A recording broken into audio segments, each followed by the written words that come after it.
An advisory committee to the Centers for Disease Control and Prevention voted today in favor of adding the COVID vaccine to the recommended immunization schedule for children and adults. Children 6 months and older, as well as adults, should get the COVID vaccine plus boosters when they're eligible for it. The Advisory Committee on Immunization Practice said in a unanimous vote, 15-0. The CDC Advisory Committee meets every year to review the vaccination schedule and make updates. The schedule is meant to help guide doctors in determining when to administer a number of important vaccinations, particularly for children, including vaccinations for polio, measles, whooping cough, and tinnitus. The decision to officially add COVID vaccination to the schedule now goes to the CDC. The agency is expected to sign off on the recommendation, but it is not required to do so. The recommendation immunization schedule is not a vaccine mandate. States and local jurisdictions make their own rules about which vaccines are required for school attendance. Moving COVID-19 to the recommended immunization schedule does not impact what vaccines are required for school entrance. If any, Dr. Nirav Shah, director of the Maine Center for Disease Control and Prevention, said during Thursday's ACIP meeting, local control matters, and we honor that decision around school entrance for vaccine rests where it did before, which is with the state level, the county level, and at the municipal level, if it exists at all. This discussion does not change that, he said. For example, the CDC added the HPV vaccine to the recommended schedule in 2006. Since then, just a handful of states and territories have mandated the vaccines for public school attendance. Puerto Rico, Rhode Island, and Washington, D.C. require HPV vaccines for boys and girls. Virginia requires the shots for girls only.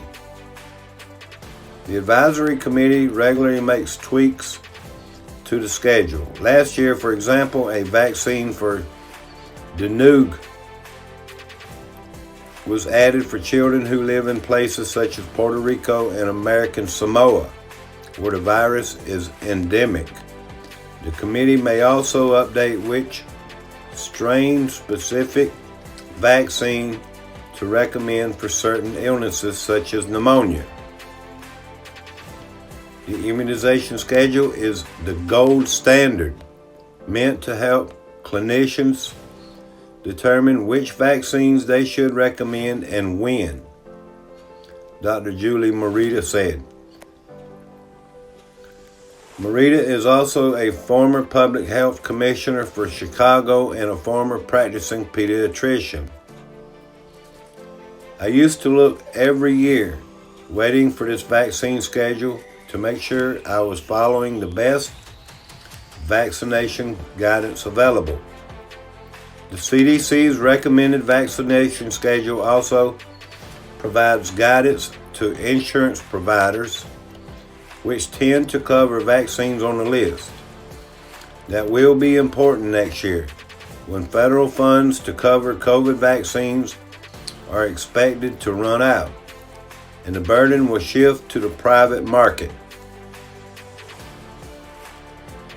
On yesterday, the committee voted to add COVID vaccines to the Vaccines for Children program, a federal plan that provides free vaccines to children eligible for or covered by Medicaid.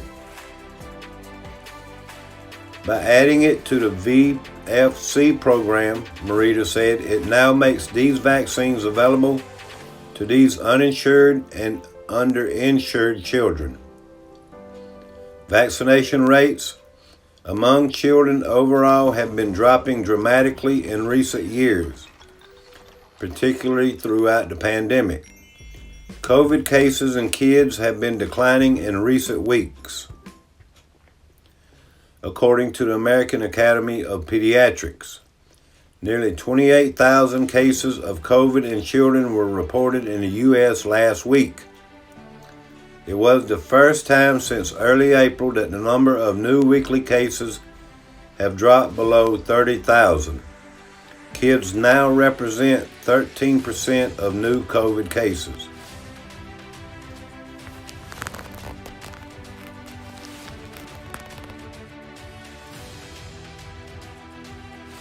So everyone, what the committee did today of 15 had a unanimous vote. 15-0 in favor of recommending the COVID vaccine. The CDC now is to sign off and send it to the federal government, the Board of Education, and it will be left up to the states, the counties, and local municipal areas whether if they mandate it for school children to attend school, to take this shot. Thank you everyone for watching. I appreciate it. And please hit that thumbs up, y'all. Thank you.